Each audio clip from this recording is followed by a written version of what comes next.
सो अब क्यूबॉइड के एमसीक्यू की तरफ आते हैं, क्वेश्चन नंबर 24 का 1 में। ठीक है, कॉन्सेप्ट को बड़े अच्छे से क्लियर करना है।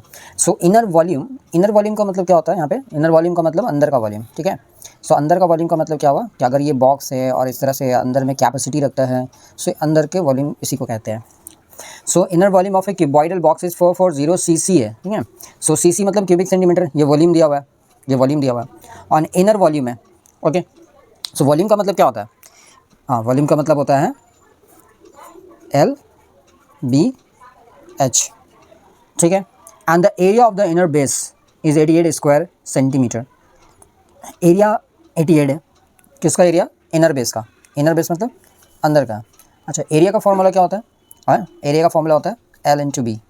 ठीक है, क्या चीज़ की कमी है? वॉल्यूम अगर इसको हम बनाना चाहे, सो वॉल्यूम बनाने के लिए क्या चीज़ मिसिंग है? H मिसिंग है। देखिए यहाँ पे H है, यहाँ पे H नहीं है, यानी इस एरिया को अगर हम कन्वर्ट करना चाहते हैं वॉल्यूम में, तो H को मल्टीप्लाई कर देंगे, H से सिर्फ मल्टीप्लाई कर देंगे, so it will B volume, ये वॉल्यूम में कन्वर्ट हो जाएगा। ठीक है जी, हाँ सही कहा आपने। ठीक है, सो यहाँ पे इसी चीज़ को हम लोग कर भी लेते हैं, यानी कि जो इनर हाइट है, जो H की कमी है, H, अगर इसको हम लोग H मान लें, ठीक है, H सेंटीमीटर, मैंने क्या कहा, अगर इस H को H सेंटीमीटर मान लें, तो यहाँ पे लिखते हैं कि late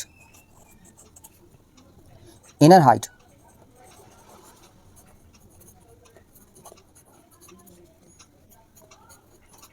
H centimetre. Inner height क्या है? H सेंटीमीटर है। तो जब इनर हाइट H सेंटीमीटर है, तो 88 को अगर हम H से मल्टीप्लाई करें, सो इक्वल्स टू 440। ये इक्वेशन बन रहा है कि नहीं बन रहा है? आप सब लोग कहेंगे कि ये इक्वेशन कैसे आ गया। ठीक है, तो इक्वेशन को मैं दिखा रहा हूँ आपको। 88 है क्या? एरिया है। एरिया में क्या लगता है? L/B लगता है, यानी कि यहाँ पे जो 88 है वो L/B है। अगर H मल्टीप्लाई किया तो क्या बना? वॉल्यूम बना। और ये 440 क्या है? वॉल्यूम है। तो इसका मतलब है कि 88 को H से मल्टीप्लाई करके वॉल्यूम बना रहे, 440 भी वॉल्यूम है। सो जब दोनों ही वॉल्यूम है तो इक्वेशन तो बनना है ना? इक्वेशन तो बनने का कंडीशन पैदा हो रहा है। सो बस ये भी वॉल्यूम, ये भी वॉल्यूम, और ये कैसे वॉल्यूम है मैंने आपको यहाँ पे एक्सप्लेन कर दिया। सो अब 88 से 440 को काटेंगे, सो H की वैल्यू क्या निकल के आ गई यहाँ पे? सो काटने के बाद आपको 5 मिलेगा। ठीक है, 5 मिलेगा। 5 क्या मिलेगा? सेंटीमीटर मिलेगा। सेंटीमीटर ही ना मिलेगा, क्योंकि जो एरिया था वो स्क्वायर सेंटीमीटर में है ना, और ये भी क्यूबिक सेंटीमीटर में है, तो सारा तो सेंटीमीटर है, यूनिट का कोई इशू नहीं है। So option number B is the answer. Option number B is the answer. ठीक है, सो आंसर ईजिली आ गया और एक्सप्लेनेशन भी आपको मिल गया कि ये कैसे आएगा। क्वेश्चन नंबर 2 की तरफ आएंगे। ठीक है, क्वेश्चन नंबर 2 की तरफ। सो क्वेश्चन नंबर 2 में आपसे क्या पूछा गया? नंबर ऑफ प्लैंक्स पूछा जा रहा है। कितनी प्लैंक्स, जिसमें से एक प्लैंक का height 5 metre, breadth 4 metre and thickness of 2 metre. और टोटल प्लैंक का जो हाइट होगा, जो ब्रेथ होगा, जो लेंथ होगा, वो ये है।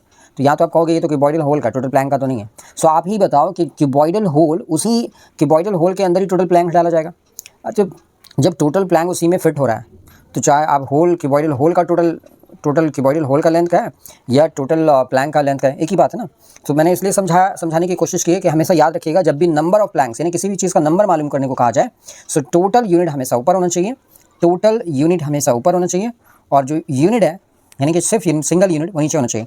अगर आप इसको डिवाइड करते हो तो आपको हमेशा नंबर निकल के आएगा। फॉर एग्जांपल, अगर मैं एक एग्जांपल लूँ, अगर मैं 10 पेन्स ले लेता हूँ, 10 पेन लेता हूँ, और 10 पेन्स की मैं, यानी कि टोटल नंबर ऑफ 10 पेन्स का मैं अगर टोटल अमाउंट कहूँ 100 है। ठीक है, कितना है? 100 है, और एक पेन का प्राइस है 5। ठीक है, कितना है? 5। सो अगर आप 5 से अगर काटने की कोशिश, या 10 ले लेते हैं, ठीक है, एक पेन का प्राइस 10 है, तो अगर उस 10 से आप 100 को डिवाइड करोगे तो नंबर ऑफ पेन्स कितना आता है? 10 आता है। ठीक है, सो यानी नंबर ऑफ पेन्स 10 आया। तो कहने का क्या मतलब है कि टोटल प्राइस है 100, एक का प्राइस है 10, जब भी आप काटोगे तो 10 पेन ही आएगा। सो यहाँ से नंबर ऑफ पेन्स निकला कैसे? Total amount divided by unit amount. इसी तरह से नंबर ऑफ प्लैंक्स अगर मुझे मालूम करना है, सो टोटल एरिया या total volume, what ever be the given information, जो भी आपका इन्फॉर्मेशन है, अगर एरिया दिया हुआ टोटल और अगर वॉल्यूम दिया हुआ, दोनों को आपको डिवाइड करना है, चाहे एरिया हो चाहे वॉल्यूम हो। पर वॉल्यूम से डिवाइड होगा, एरिया से डिवाइड होगा, ये याद रखनी होगी। ठीक है, सो नंबर ऑफ प्लैंक्स अगर मुझे निकालना है, सो यहाँ पे लेंथ ब्रेथ हाइट दिया हुआ है, और यहाँ पे एक प्लैंक का लेंथ ब्रेथ हाइट दिया हुआ है, this will be divided by itself. So required number of planks क्या होगा भाई? रिक्वायर्ड, ठीक है, required number of planks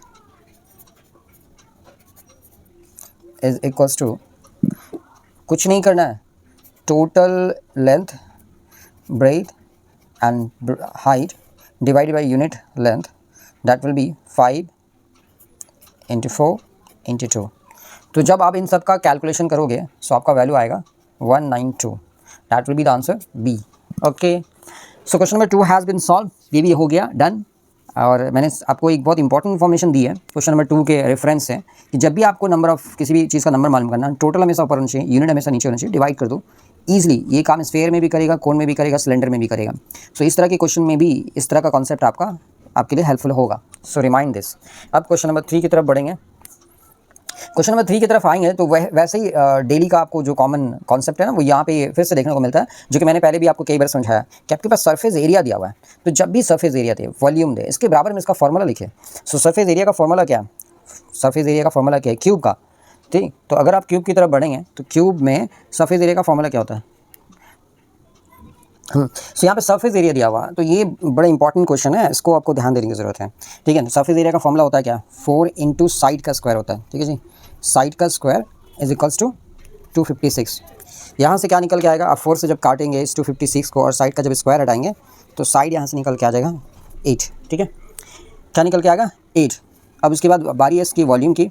so volume का फॉर्मूला क्या होता है? साइड का क्यूब होता है, और साइड का क्यूब यानी 8 का क्यूब, और 8 का क्यूब कितना होता है? 512 क्यूबिक मीटर। सो फाइनली हम लोगों ने क्वेश्चन नंबर 3 भी सॉल्व कर दिया है। पर क्वेश्चन नंबर 3 में सबसे इंपॉर्टेंट था फॉर्मूला। तो जब भी सरफेस एरिया एक क्यूब का बोला गया, याद रखना टोटल सरफेस एरिया नहीं है। टोटल सरफेस एरिया होता है तो हम लोग 6 इंटू साइड का स्क्वायर करते हैं। ये सिर्फ एक सरफेस एरिया के बारे में पूछा गया, और एक एरिया जो सरफेस एरिया एक अगर क्यूब के देखे जाए तो एक स्क्वायर होता है। हाँ, स्क्वायर होता है। ठीक है, तो वहाँ पे आपका जो सरफेस एरिया का फॉर्मूला अगर जब भी लगाना होगा क्यूब के लिए तो आपको 4 इंटू साइड का स्क्वायर ही यूज़ करना है। इस क्वेश्चन की तरफ भी आप देखिए, थोड़ा सा कॉन्सेप्चुअल क्वेश्चन है। यहाँ पे वॉल्यूम दिया हुआ, सो एक काम कर ले, सबसे पहले ना साइड सपोज कर लेते हैं। अब यहाँ पे 2 क्यूब्स है तो मैं साइड 1 एंड साइड 2 ले लेता हूँ, और दोनों के लिए मैं क्या ले लेता हूँ? एस या फिर एक्स और वाई ले लेता हूँ। ठीक है, एक्स एंड वाई रेशियो में। तो इस तरह से जब साइड ये है तो इसका वॉल्यूम क्या होगा? वॉल्यूम होगा एक्स क्यूब वाई क्यूब। ठीक है जी, और इस वॉल्यूम का रेशियो है 1/27। ठीक है जी, तो 1/27 इसका, जैसे ये फ्रैक्शन में वैसे ही इस रेशियो को फ्रैक्शन में कर दिया गया। तो यहाँ से आप क्या देखोगे कि एक्स बाई वाई क्यूब, अगर ये पूरा पे क्यूब कर लो तो 27 मतलब 3 का क्यूब होता है ना जी। इससे क्या हुआ? ऐसा करने से क्या हुआ? मुझे एक्स और वाई मिल गया। ठीक है, क्या मिल गया? एक्स एंड वाई, मतलब एक्स बाई वाई मिल गया, 1/3 हो गया। तो जब साइड आ ही चुका है तो फिर टोटल सरफेस एरिया निकालने में कितना प्रॉब्लम हो, क्या प्रॉब्लम होगा? तो टोटल सरफेस एरिया की आप बात करें तो 6 इंटू साइड होता है ना, 6 इंटू साइड का स्क्वायर होता है। साइड का स्क्वायर मतलब एक्स का स्क्वायर, इसी तरह से 6 इंटू साइड का स्क्वायर यानी कि वाई का स्क्वायर। तो जब ये स्क्वायर में है तो इसका वैल्यू भी तो स्क्वायर में होगा। ठीक है, अब ऐसा करने से क्या हो गया? 6 तो कट गया, x square by y square, इसको आप होल में कर सकते हो, होल में कर लो। ठीक है, और इधर से 1/3 का स्क्वायर है होल में, तो 3 का स्क्वायर मतलब 1/9 होता है। ठीक, तो यहाँ से मुझे वो मिल गया टोटल सरफेस एरिया का रेशियो 1/9, दैट विल बी 1:9। ठीक है, 1/9 इज इक्वल्स टू 1:9, सेम ही चीज़ है। इस क्वेश्चन में कोई इशू नहीं है, आपको ध्यान से एक बार देखना है। 2 साइड है, दोनों साइड को मैंने रेशियो में मान लिया एक्स वाई। तो जब इसका वॉल्यूम निकाली है तो जाहिर सी बात है साइड का क्यूब होता है तो एक्स क्यूब वाई क्यूब हुआ, और इस वॉल्यूम का वैल्यू दिया हुआ 1:27 मतलब 1/27। तो इस पूरे को जब होल क्यूब करेंगे तो 27 का होल क्यूब 3 का क्यूब होता है, मतलब 3 3 9 9 3 27। यहाँ से क्यूब क्यूब कट जाएगा, बचा क्या? एक्स बाई वाई 1/3, यानी इससे मुझे साइड निकल के आ गया। एक्स का वैल्यू वाई है, एक्स का वैल्यू 1 है, वाई का वैल्यू 3 है। तो जब मुझे साइड निकल गया तो टोटल सरफेस एरिया बोला गया। टोटल सरफेस एरिया मतलब 6 इंटू साइड का स्क्वायर मतलब एक्स का स्क्वायर, और 6 इंटू वाई स्क्वायर, क्योंकि यहाँ पे 6 इंटू साइड का स्क्वायर इक्वल्स टू, अब ये साइड का जो वैल्यू है वो तो 1/3 था, तो इस पर भी होल स्क्वायर हो जाएगा। ठीक है, अब यहाँ से 6 तो कट जाएगा, सेम है, बचा क्या? X square by y square और 1/3 का स्क्वायर 9। क्लियर है, कोई दिक्कत नहीं। लास्ट क्वेश्चन की तरफ आते हैं, question number 5। So last question number 5 की तरफ आएंगे तो यहाँ पे टोटल सरफेस एरिया एक क्यूब का एस स्क्वायर यूनिट है, एस। ठीक है, total surface area S square unit है। Total surface area S square unit है, इसका क्या मतलब? Total surface area is equals to क्या है? S square unit. अब अगर आप टोटल सरफेस एरिया की तरफ आओगे, यानी कि इस पूरे टोटल सरफेस एरिया का जो फॉर्मूला है तो वो फॉर्मूला क्या है? इसकी जगह फॉर्मूला लिखेंगे 6 इंटू साइड का स्क्वायर, 6 इंटू साइड का स्क्वायर। ठीक है जी, साइड का स्क्वायर, तो मुझे तो रिलेशन दिखाना है। ठीक है, साइड का स्क्वायर मैं एक काम करता हूँ, साइड को मैं ए ले लेता हूँ, सपोज कर लेता हूँ। ठीक है, साइड को क्या सपोज कर लेता हूँ? ए। सो मैं यहाँ लिख देता हूँ साइड इज इक्वल्स टू ए। तो यहाँ पे साइड का स्क्वायर मतलब 6 ए स्क्वायर, तो एक रिलेशन ये वाला जो है एस का बन के आया। ठीक है, नाउ नेक्स्ट क्वेश्चन, नेक्स्ट आगे की तरफ बढ़ते हैं। और डायगोनल का वैल्यू डी दिया हुआ है, यानी कि डायगोनल का वैल्यू यानी कि डी, डायगोनल का फॉर्मूला क्या होता है? साइड इंटू √3 या √3 इंटू साइड। √3 इंटू साइड मतलब √3 इंटू ए, यही तो साइड है। ठीक है ना, नाउ यहाँ पे जो रूट है ना, ये थोड़ा दिक्कत कर रहा है क्योंकि ऑप्शन में कहीं भी रूट नहीं है। तो काम करते हैं, स्क्वायरिंग कर देते हैं।